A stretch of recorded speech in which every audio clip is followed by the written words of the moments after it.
So you need to know that when you speak the word of God, you got to trust it. The Lord said, I need you to keep your eyes focused. Keep your eyes stayed on Jesus. Don't you turn to the left. Don't you turn to the right.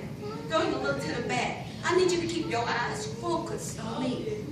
Because your trials and your tribulations that you've been through, it has nothing to do with what you're going to go through tomorrow. You got trials and tribulations today. It have nothing to do with what you're going to go through next month. You're going to go through something, so you got to be prepared. God said, keep my word before your eyes and in your heart. That is the only way you're going to defeat the enemy of your soul. You have to stay focused on the word of God. You have to trust that he left that comfort of the Holy Spirit to be with you in all things. And of all things, trust in God. Never turn your back on God. I'm going to share a brief testimony of my life. And Lord has been busy for these young 43 years. Lord, I remember a day you asked me my age. I think I was 20, about 20 years. Past 20. But as much as I have been through, the Lord has just blessed me beyond my years. Back in 2010, well, 2009-ish, I was a coward. And I did not want to live. But I was afraid to commit suicide because I knew and believed in my God. I trusted my God, yet I was tired of life. So I tried to drink myself to death. Every day I would wake up before I went to bed, I had a fifth of vodka. You know, vodka is one of the worst things to attack your liver. Without your liver, you pretty much don't live. Well, anyway, one particular night, I decided to go out and hang with some friends, and someone spiked my drink. The next morning, I woke up in a jail cell, and I said, Lord, what I do? I'm locked up. What I do?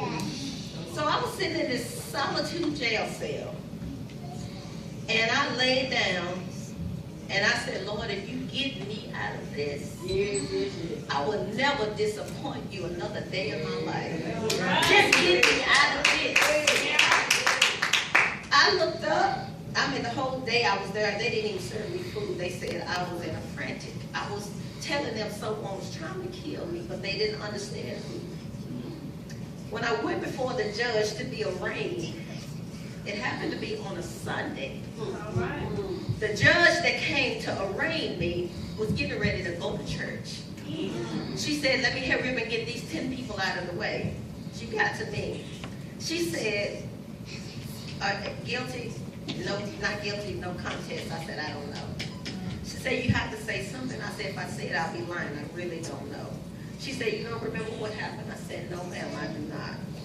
She said, so would you plead no contest? I said, I can't even say that because I can't say if I'm guilty or not. If I'm guilty, I'm guilty. But I can't say that I don't know.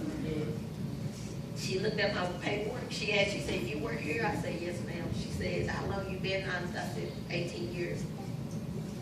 Okay, where you at don't match what's going on.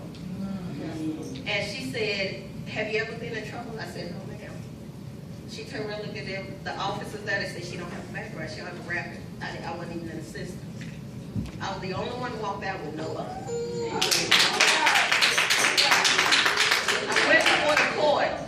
I went before the court, and the officer came, and that's when I found out I was charged because I hit the officer that was trying to take me to court. I mean, take me to jail. They were trying to save me, they say. And I hit the court, the officers, so they said I was in such a frenzy because I was running for my life, but they didn't know who I was running from. I get before the prosecutor, and I told her, them 3 officers was there. She said, no, ma'am, it was 2. I said, no, ma'am, that night it was 3. We was in the argument right there where you go. I said, no, it was 3. She said, no, it was 2. I said, no, ma'am, the one that held my hand told me it'd be okay to put me in this car. He said, don't worry about it. I said, ma'am, it was 3. She said, no. She opened it. She said it was 2. The officer that I struck came on my behalf to the judge and said, I dropped my charges against her.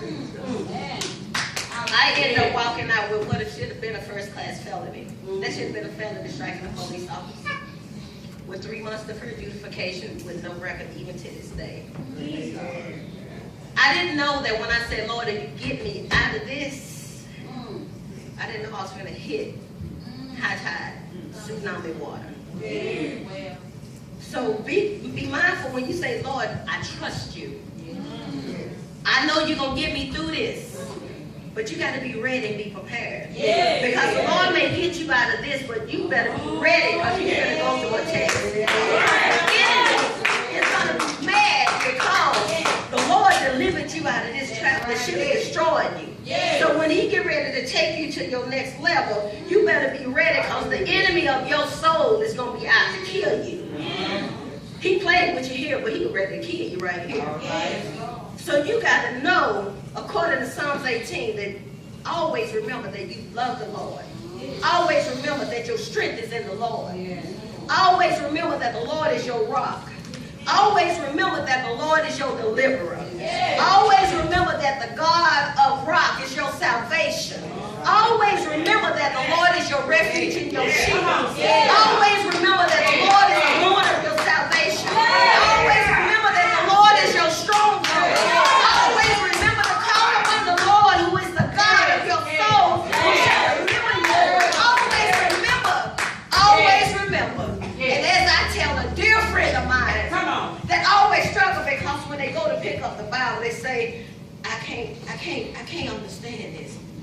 I said, if you open that book from the word that says Genesis, flip it to the back, and it says amen at the end of Revelation. You hold your hands up, you surrender your heart, and you say, Lord, Jesus, I need you. You have fulfilled Genesis, the Revelation. Trust in God. Never doubt what he can do for you. And always remember that in the midst of it all, you have already overcome and conquered death, hell, and the grave. That's what Jesus has done for you. We can always remember to love our neighbor. Forgive those who have done wrong against you. Because when you go before the judgment throne, you're going to have to be forgiven of something. So always know in the midst of it all that Jesus got you.